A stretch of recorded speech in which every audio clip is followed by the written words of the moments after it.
Good evening. I'd like to welcome everybody to the May 9th River Falls City Council meeting. First thing we'll do is stand and say the Pledge of Allegiance.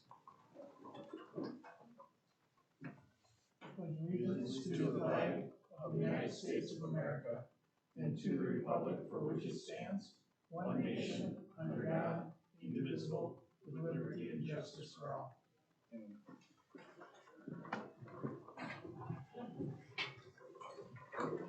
Okay, can we have a roll call, please?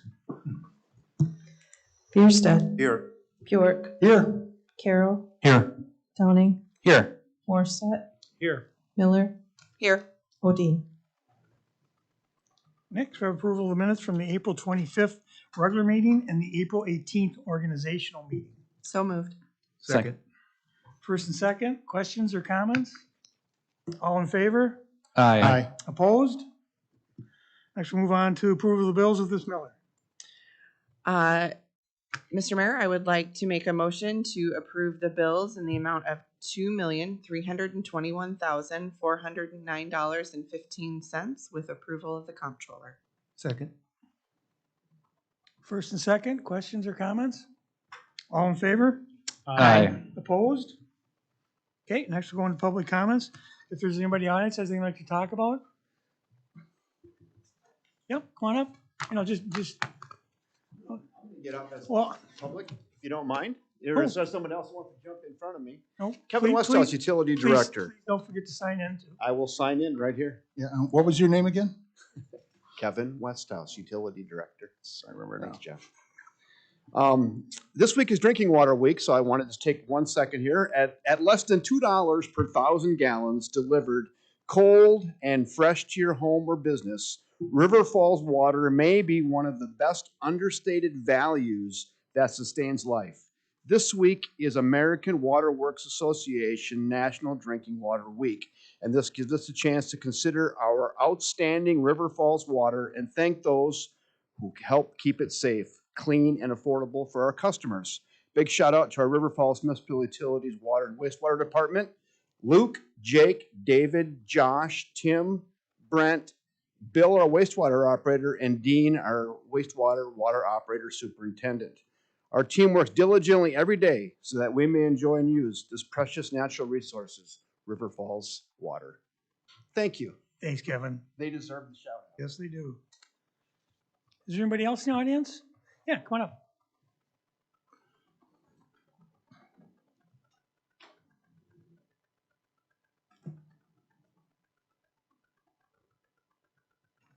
Good evening. My name is Sandy Bowen, and I am here as a representative of Second Street Gardens. Volunteers have planted and maintained Second Street Gardens for many, many years. Watering the gardens has always been an ongoing issue. And although some businesses and Ezekiel Church, I want to give them credit, have graciously allowed us to access water from their places, many of our gardeners still carry gallon jugs of water in their cars down to the gardens to have them watered. This has been an issue for a long time, and now that the city has a dedicated vehicle for watering the hanging pots that are downtown, we are requesting that the council see their way clear to allow us to be on the watering schedule. Now, I know that this is going to be an issue about time and commitment, but really it would not be a daily occurrence. If it's raining, obviously they don't need to be watered, and most gardens can sustain a 2 to 3 day period before watering. So we just hope that you will take that into consideration. Thank you. Thank you, Ms. Bowen. Ms. Bowen, have you, I can't engage you in too much conversation here, but have you already reached out to staff regarding this? You know, I have in the past, and it wasn't received real. Okay. Yeah, so I thought I'd go to the higher ups Yep, and just I would reach let out. you guys take yeah. care of it. I think I'd reach out to staff in the back of the room that is Yep. ready to talk to you. Okay. Yep. Thank you. Thanks. And Dan, I Is there anybody know else? this isn't for debate, but I really hope that we find a way to help this group out. You know, even if it's just twice a week of watering those plants on Second Street, and there's what, probably 22 or 24 There are corners 20 to plant. 20 corner gardens, none So- of which are enormous. River's No. Corner Gardens. And like I said, our volunteers have been doing this for a long time, and they're like me, they're getting old. And so it's becoming an issue. And so I would hope that you can help us out with that. But I will Thanks. talk to the gentleman back. You bet. Yep. Yeah. Thanks. I hope we find a way to do it. You look at any other city and they don't have those,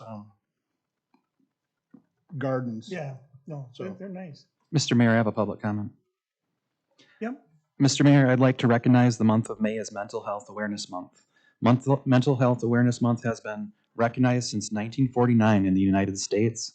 The Awareness Month started off as a week that was launched by the founder Clifford W. Beers of Mental Health America. The organization and Awareness Month aim to destigmatize mental illness and raise awareness on suicide while drawing attention to psychological disorders and the communities that they affect nationwide. You can check out Mental Health America's webpage if you'd like to learn more about this organization. Thank you, Mr. Mayor. Thanks. Yep, go ahead. Mr. Mayor, if I could, looks like she may have stepped out of the room now, but I'd like to just publicly thank Erica Alefson, our new operations director. The Rotary Club in town every year, twice a year, takes care of Veterans Park. In the spring, we do the mulch for it. That was this Saturday. Unfortunately, because of a family situation, I could not make it, but the reports are that Erica had mulch out there and was out there with the volunteers and knocked it out of the park. I drove by the park today and it looks fantastic. So I wanted to publicly recognize her efforts. It was a Saturday. It was a day off for her normally, but I appreciate her efforts in getting out there and the help. And in the fall, we'll go in and cut back all the plants and do that type of thing. So we'll be asking for that help again as we do every year. But just wanted to recognize her and thank her. Thanks. Okay. Anybody else in the audience have anything? Okay. And Heidi Hines is here from the Historic Preservation Commission, and she's going to give us a little update. Hi there.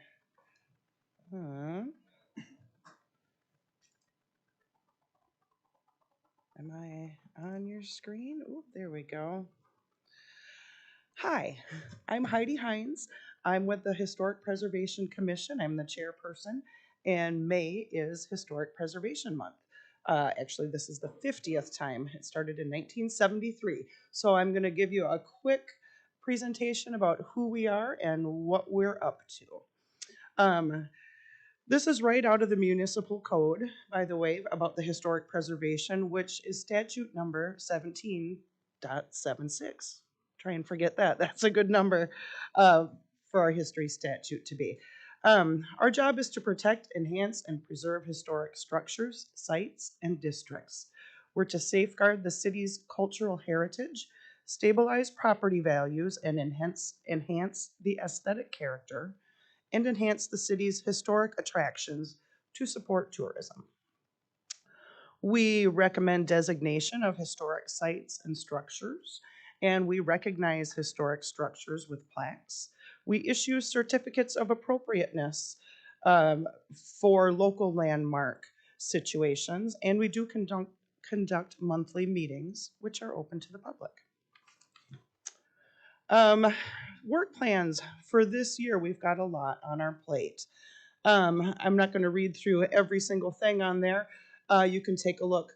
We applied for a CLG grant last year and received it to nominate 2 homes to the National Register this year, 2 more.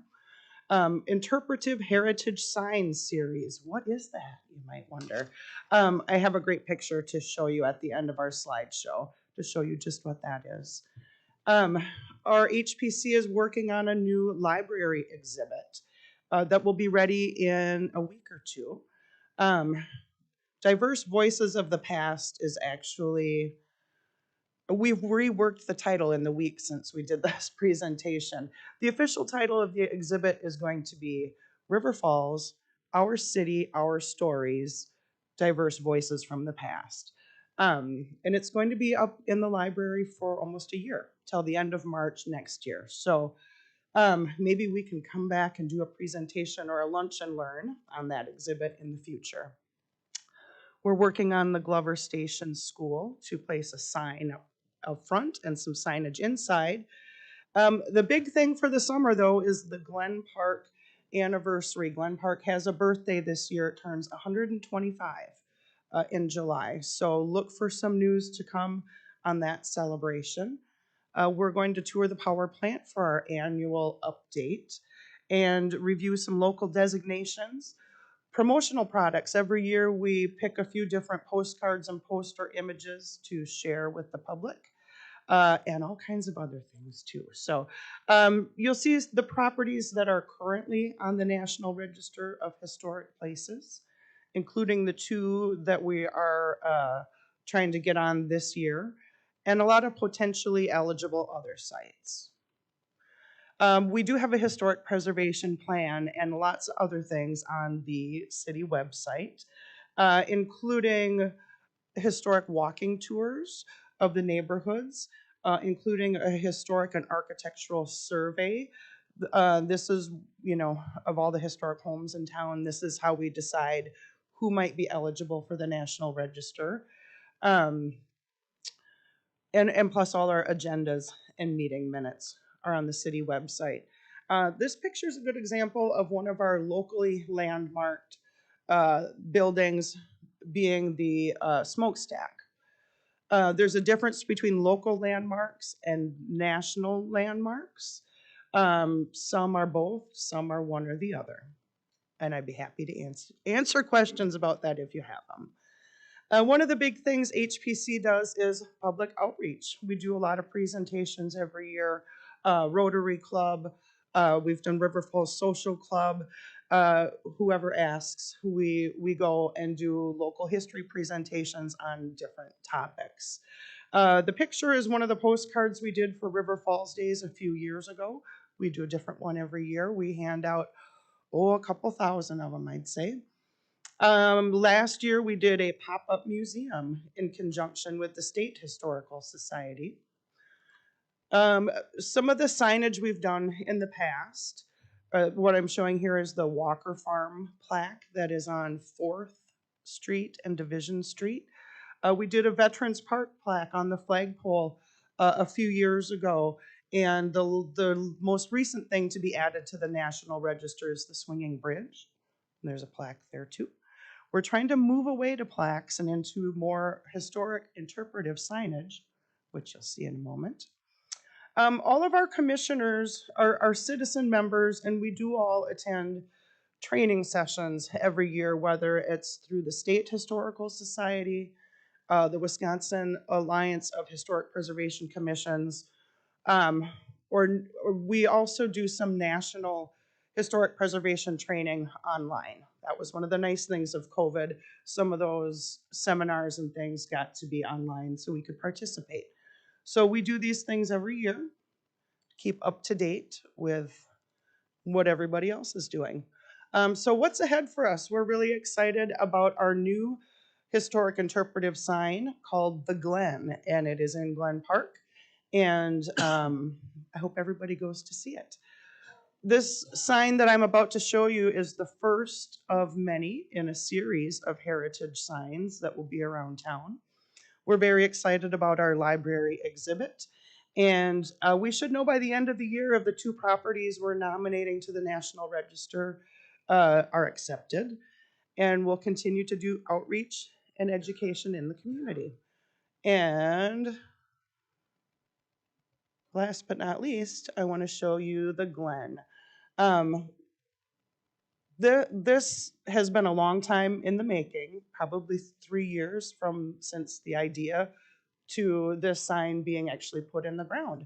This was installed in Glen Park about a week ago, and it's probably 7 feet long and about 3 feet wide, so it's big. It's located along the sidewalk about halfway between the pool and the swinging bridge. There's a great little spot with a bench and a street light and this beautiful sign. I hope that has anybody seen it yet? No, it's brand new.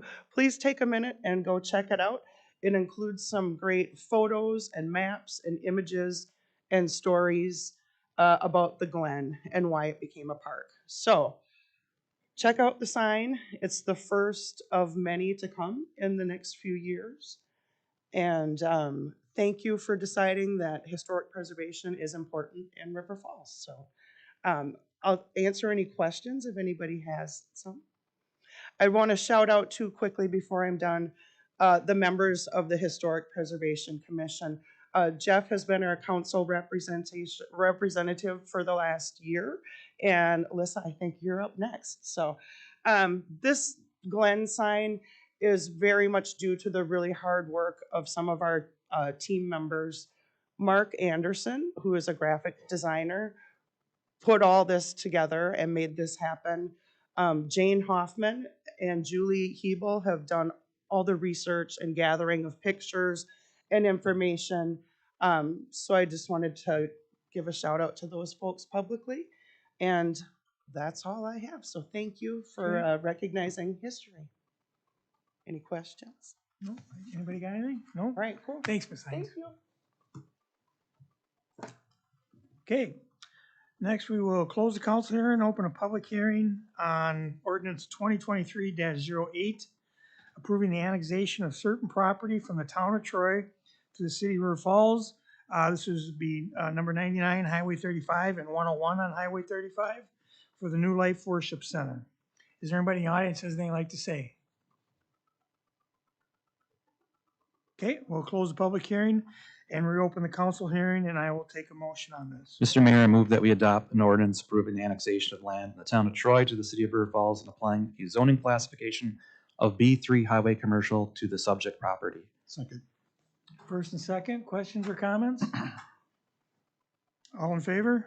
Aye. Opposed? Okay, next we will go to the consent agenda. First thing is a resolution amending fee schedule to reduce the environmental fee to 0. Next one is a resolution supporting the amendments to council bylaws as agreed to at the city council organization meeting on April 18th. Does anybody want to pull anything? Mr. Mayor, I'd like to pull number 4, please. Mr. Mayor, I'd like to pull number 5. So much for the consent Okay, agenda. go ahead. Mr. Morissette? Number 4, I'm pulling it because of the discussion in the staff memo regarding a policy for interfund loans.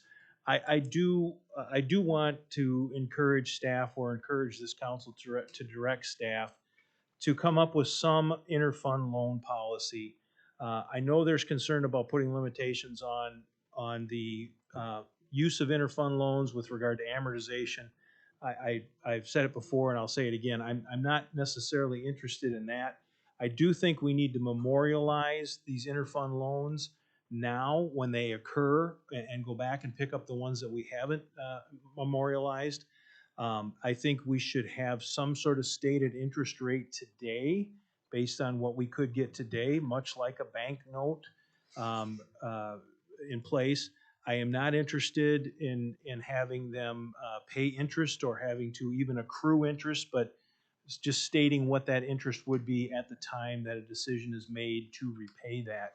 So I guess I'd like to ask staff to, the last paragraph in the memo under recommendations, says, well, if the council wishes this to be, I'd like us to wish it to be. I'd like to see some sort of policy, especially as we just saw in the workshop. We're going to have some more interfund loans come up. I think we can find some way to keep it flexible. I think it's our responsibility as the fiscal stewards of other people's money to make sure that we memorialize that for future councils to keep top of mind. So I'd be interested in other council members' thoughts. I agree with you, Alderman Morissette, completely on that we need to make sure that we put down a schedule of when that is going to be received back. As well, talking further on this, number 4, I think we need to talk about this fee as a whole too. I don't think it's appropriate that we're collecting fees on this, in that, not that we shouldn't keep the fund, but I think the fees being collected are improper at this point. Yeah. Okay, anything else on this? I guess I would agree with Councilmember Morissette in the sense of we've been using it as a city judiciously to our advantage in good ways. And I think having something that's more formal in that sense also makes sense. Okay. But are we saying we need to do that before we vote on this, or how are we handling? No. I We think wouldn't that's have just to do a it today. I recommendation. think it's just a recommendation or a MOU. urging to staff, or Mr. Simpson, do we need to make a formal motion, or? You don't, you have the ability to, so you can condition your approval of the fee changes on some other action further by staff, or you can just direct staff to bring an item back for you to review. It sounds like there's some consensus to do so, understanding that staff has said we're okay not having a policy. So if the council wants a policy, then we can draft a policy for you to review. Yeah. But I would say it's not, I don't, you've got three actions. I don't know if Councilmember Bjork came up with this, or if I said it or by accident, but you got the three F's, so you got fee, fund, and financing are the three issues. The recommendation is to retain the fund, set the fee at 0, and then we were recommending that the financing methodology we're doing, where we're essentially accounting for everything now, but we don't have a set policy for the financing. That's kind of where we are at. So if you wanted to set the fee to 0, which is our recommendation based on your previous discussion, I don't think that needs to be conditioned on the interfund loan issue, unless you're concerned about a specific interfund loan that you think we might make in the interim. No, I'm not. I don't know if other council members are. I trust that staff has heard the direction, and if it doesn't hear it, then we'll formalize it next time.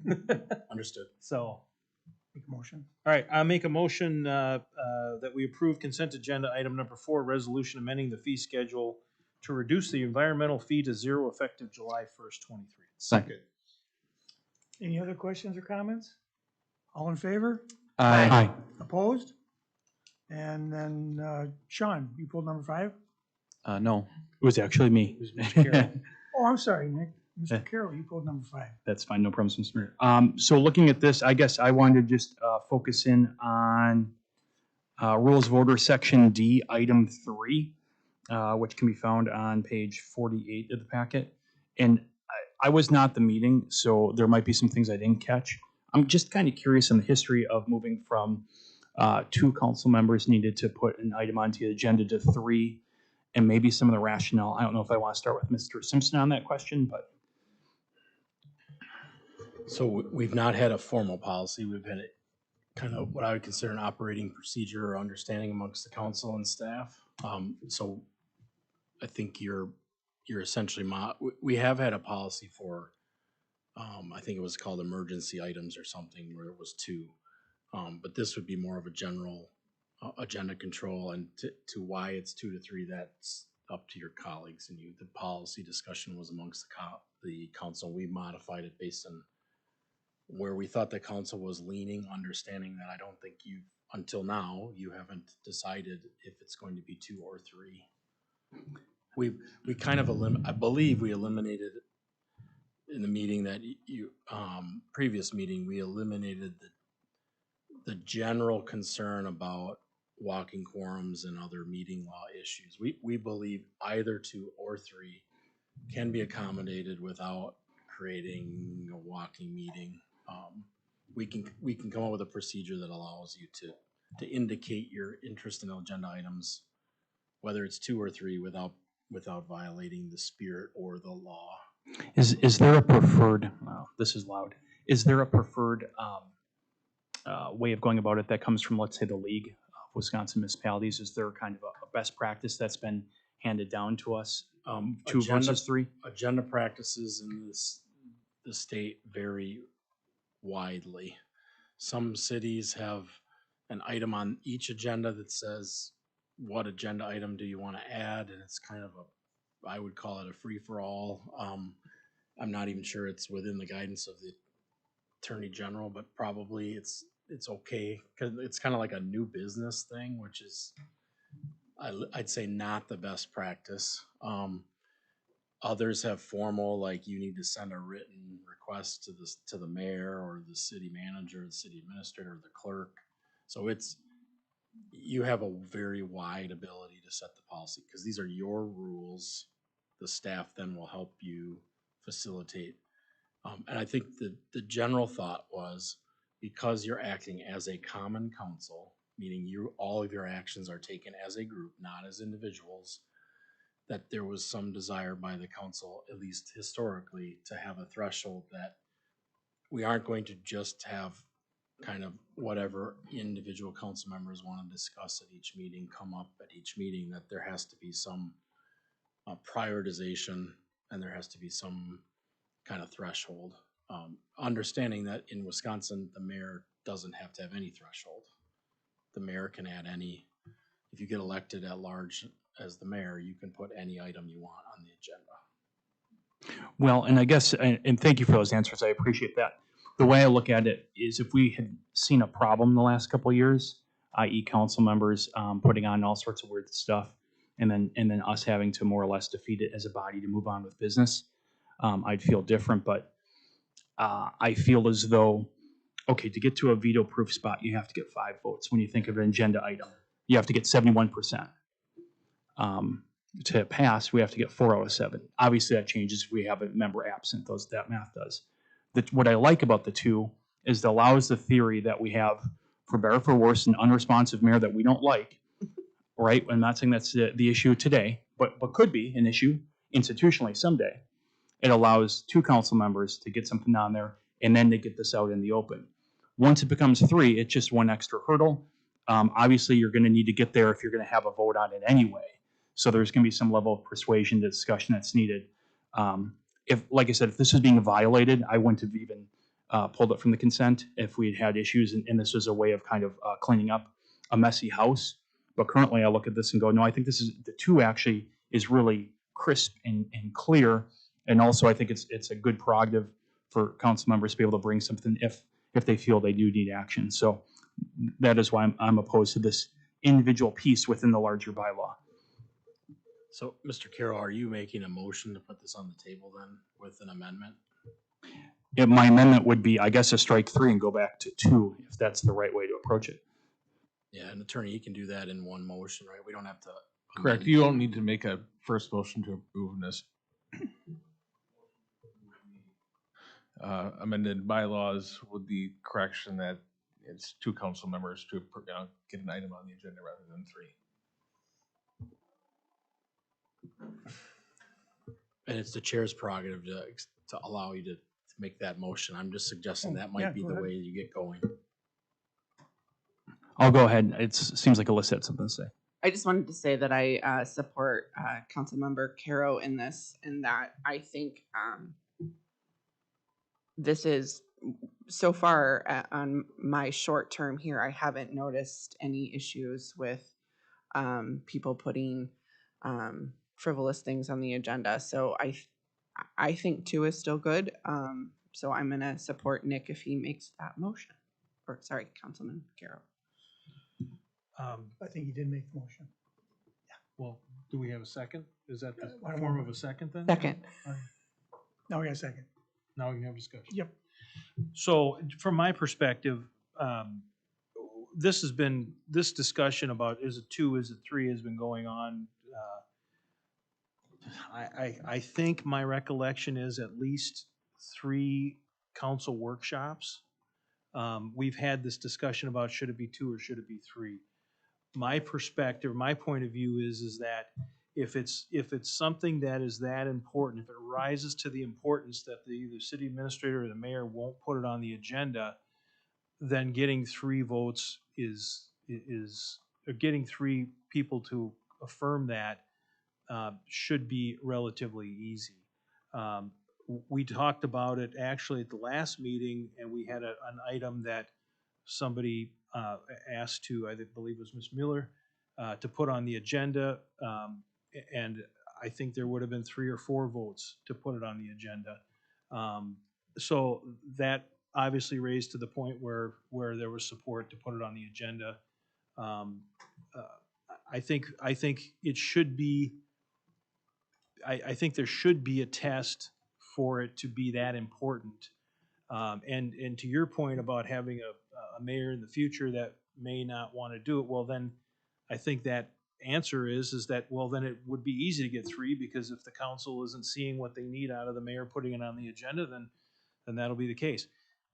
Conversely, I think if there's two people on the council who decide that they want to run some agenda on their own, they can start throwing things on there, and the time that it takes staff to prepare those items and put the information together for us to make an informed decision takes up time. And I just feel that it should be something that rises to the importance, and three seemed to be the number.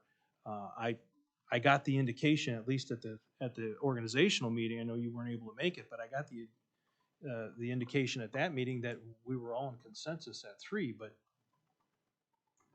anyway, that's my comments for you. But no, and I appreciate that. And I guess a question I have would be, and I'm asking this in the spirit of openness. So, okay, let's say we bring Councilman Carroll's crazy, he brings something really stupid up, and everyone thinks it's stupid.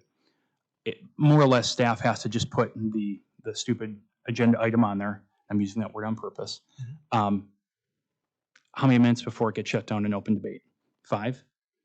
I mean, that's the part where I hear your argument. I haven't seen it happen in 2 years. And I just like, you're making a good counterpoint to me and saying, hey, we don't have a corrupt mayor, so it's not a problem. You're right. I look at this as an institutional thing. When I came here, I was told it was 2. And I view one of my roles to fight for whatever power we have as a body, regardless of personalities or differences or unity, because we oftentimes are a very unified body, which is, I think, good and healthy. So in this case, because there isn't a problem, I'm just respectfully saying, if there is no problem, let's not create a solution to fix the problem that does not exist. My counter to that would be, we're making a policy not just for today, but for the future. Council dynamics change, and personnel's, members change. So we're making this policy not only for today, but for out into the future. That's why I'm more interested in the 3 than the 2. And I'm with you. I'm for the future, and that's exactly the same reason why I wanted to stay at 2, is thinking ahead to the future. So I understand it's probably just something we're not going to agree on, and that's okay. Okay, so we got a first and a second on a resolution supporting amendment to council bylaws as agreed to at the city council organization on April 18th, with the amendment to change 2 from 3. Well, it's not really an amendment, it's just Or part of the motion. Part of the motion, but I'd make it part of the motion. Correct, it's part of his motion. Okay, so part of the motion is to move it from 3 to 2. 3 to 2. Okay, all in favor? Aye. Opposed? No. Okay. Probably have to did you get everybody there? Do you need a roll call on that? You okay with what? I got Mr. Carroll and Ms. Miller is voting in favor and the rest voting against. Correct? Okay, next move on to administrator's report. Oh, Mr. Mayor, You you're, probably need to take action on that item. yeah, you don't have to take action, but you've not taken action. So if you want to amend the bylaws, another motion would need to be in order. So why don't I make a motion? Oh, to put it up to 3? Oh, Yeah, sorry. to leave it at 3. To leave it at as 3. proposed as 3. Sorry about that. So I will make a motion to motion the resolution supporting the amendments to the bylaws as agreed to at the city council organizational meeting on April 18th, 2023, as proposed in the staff memo. Second. And just to be clear, that includes a formal process, right? Mr. Simpson was talking about earlier. Correct. We would provide something that the attorney and I are going to find something that doesn't end up with you walking around a quorum trying to figure it out. So it'd likely be like a bill sponsor, or you'll come to me and I'll draft the question or whatever you want, see if that looks good to you, and then we'll put it out on the website or something for people to say yay or nay to. That's what we're envisioning, to make sure that there's transparency and not any violation of the open meetings law. Sounds good. Thank you, Scott. I'm in favor of what we're doing right now. Okay. First, second, questions, comments? No? All in favor? Aye. Opposed? No. Okay, next move on to administrator's report. Scott, if you got anything for us, or anybody's got anything for Scott? I just want to recognize a few things here. So spring cleanup is ongoing. That used to be Councilmember Morissette's favorite time of the year. It still is. So I want to remind residents, if you hadn't had a chance to do it Monday or Tuesday, you might even still be able to get there after the council meeting, open till 8 o'clock. 4 to 8 Monday through Friday. A 14-year resident tip is that Monday is a pretty challenging time to do it. So if you missed Monday, don't feel bad. It was really busy. Midweek is good. It'll be busy again on Saturday, and we'll try to get everybody through as quickly as possible. It's 8 a.m. to 1 p.m. We do ask you to bring a utility bill. I know that can seem like a burden, but it's helpful for us to be able to just process people through it. We're taking a lot of volume there. We want to make sure that we're helping our customers out. There's additional information on the city's website if you are looking for like what can you and can't you bring. There are some items you may not bring. There are items that you may bring, but you'll be asked to pay a fee to do so. City offices will be closed on Memorial Day, May 29th. The 100-year anniversary celebration of the library is upcoming in June, and so we'll have more information coming soon on that. And May 23rd is your border review, meet and adjourn at 6:15. So I want to remind the council of that. And I do want to recognize, the loss of St. Croix County deputy. And I know that the law enforcement community in the area is hurting quite a bit. We want to thank them for their service and let them know that we're sorry for their loss. And appreciate that we are a network of law enforcement agencies and that these are our partner agencies, and so there's some wide impacts on this, and hopefully we can heal together. Anybody have anything for Scott? Okay, we got some proclamations we got to read. The first one is for National Public Work Week, which is May 21st through May 27th. Whereas public works professionals focus on infrastructure, facilities, and services that are of vital importance to sustainable and resilient communities and to the public health, high quality of life, and well-being of the people of River Falls.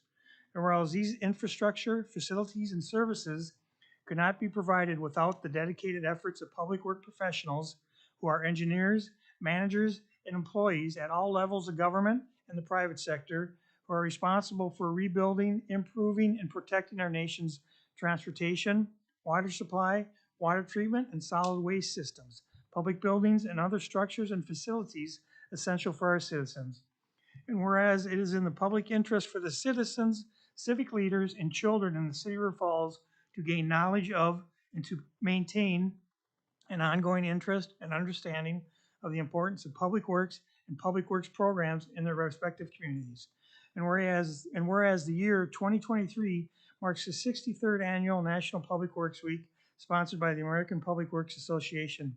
Be it now therefore resolved that I, Mayor Dan Tolan, do hereby designate the week of May 21st through 27th, 2023 as National Public Works Weeks. I encourage all citizens to join with representatives of the American Public Works Association and government agencies in activities, events, and ceremonies designed to pay tribute to our public works professionals, engineers, managers, and employees, and to recognize the substantial contributions they make to protecting our national health, safety, and quality of life. Given under my hand and seal of the City of River Falls this 9th day of May, 2023. And the next one is will be read by Mr. Morissette, is the Economic Development Proclamation. Thank you, Mayor. Proclamation Economic Development Week, May 8th through the 12th, 2023. Whereas economic developers promote economic well-being and quality of life for their communities by creating, retaining, and expanding jobs that facilitate growth, enhance wealth, and provide a stable tax base. And whereas economic developers stimulate and incubate entrepreneurism, big word there, in order to help establish the next generation of new business. And whereas economic developers are engaged in a wide variety of settings, including rural and urban, local, state, provincial, and federal governments, private, public partnerships, chambers of commerce, universities, and a variety of other institutions. And whereas economic developers play a critical role in fostering vibrant communities and improving the quality of life in their regions. And now therefore, Mayor Dan Tolan does hereby recognize the week of May 8th through the 12th, 2023 as Economic Development Week, and further extends appreciation to our staff for the exemplary dedication to the community given under his hand and the seal of the City of River Falls on this 9th day of May, 2023. Okay, and then the last one, it will be for Ms. Miller, proclamation for Historic Preservation Month, and she is on the Preservation Board. Thank you. Whereas historic preservation is an effective tool for managing growth and sustainable development, revitalizing neighborhoods, fostering local pride, and maintaining community character while enhancing livability, and whereas it is important to celebrate the role of history in the River Falls community and the contributions made by dedicated individuals in helping to preserve the aspects of the heritage that has shaped the community, and whereas since 1973, the National Trust for Historic Preservation established May as Historic Preservation Month as a way to promote historic places for the purpose of instilling community pride and encouraging heritage tourism, and whereas the Wisconsin Historical Society recognizes May as Historic Preservation Month and sponsors annual events around the state to instill awareness of historic assets in Wisconsin, and whereas the River Falls Historic Preservation Commission has continued to educate and preserve the community's historical assets, including 5 properties in the community added to the National Register of Historic Places, and whereas Historic Preservation Month can bring awareness to the multiple properties in River Falls listed on the National Register of Historic Places, as well as continue to support the activities and information the Historic Preservation Commission contributes to the community. And now, therefore, Mayor Dan Tolan does hereby proclaim the month of May 2023 as Historic Preservation Month in the City of River Falls, and he urges all citizens to celebrate this observance and to support efforts to preserve and observe the community's many historic structures and stories in our community and in Wisconsin, given under his hand and seal of the City of River Falls this 9th day of May 2023. Move to adjourn. Second. First and second to adjourn, all in favor? Aye. Opposed? We are adjourned.